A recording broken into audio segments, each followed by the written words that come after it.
Moving on. Next article from a site called Port Ada.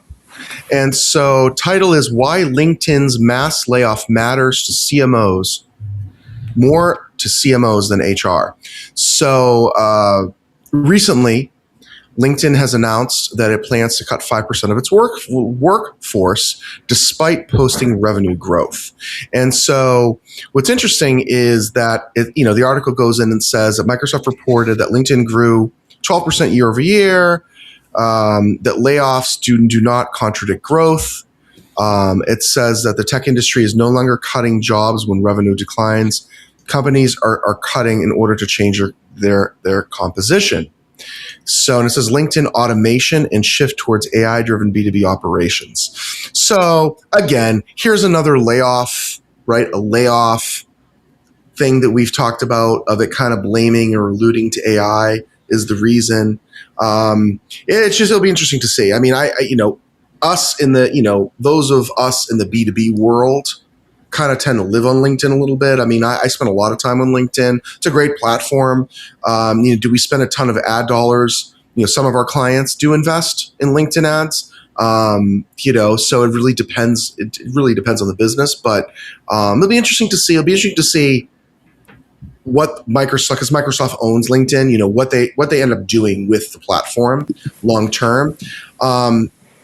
It has changed, I've noticed, though. I mean, I'll tell you just my own personal opinion. The last, I would say, 5 years used to be a great place for people to share ideas and content. And now it's just seems to be people just looking for engagement, just searching for engagement instead of actually sharing useful information. So that's just my I guess, observation of someone that has been using LinkedIn professionally since 2005.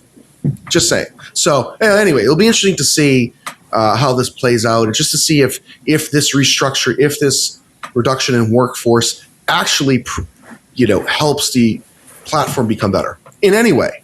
So it'll be interesting to see. So what do you all think on that one?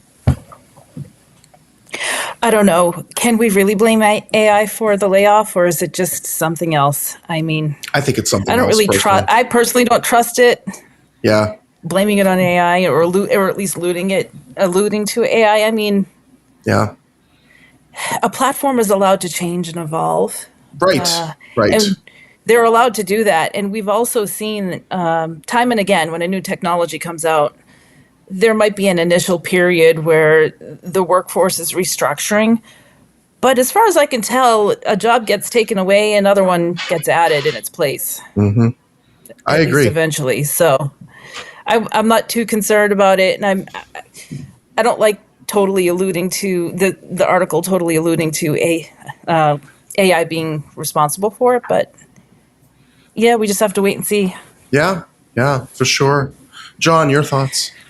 Like you said, Nick, I hope that something good comes of it for the platform itself, because I do not like LinkedIn. There's really only one use case for it for me. And it's when somebody emails me saying, I'm from X company, we want to do, a deal with you. The only time I ever use LinkedIn is to confirm whether that person is actually at that company or not. That is its only use case for me. And otherwise, I just go on there and I see AI generated posts and I'm right off, because it's just, I hope something changes and it becomes a worthwhile platform again. Yeah. Well, I like it. I do like it. But like I said, I've also seen it change over the years considerably, not for the better. So it'll be interesting to see.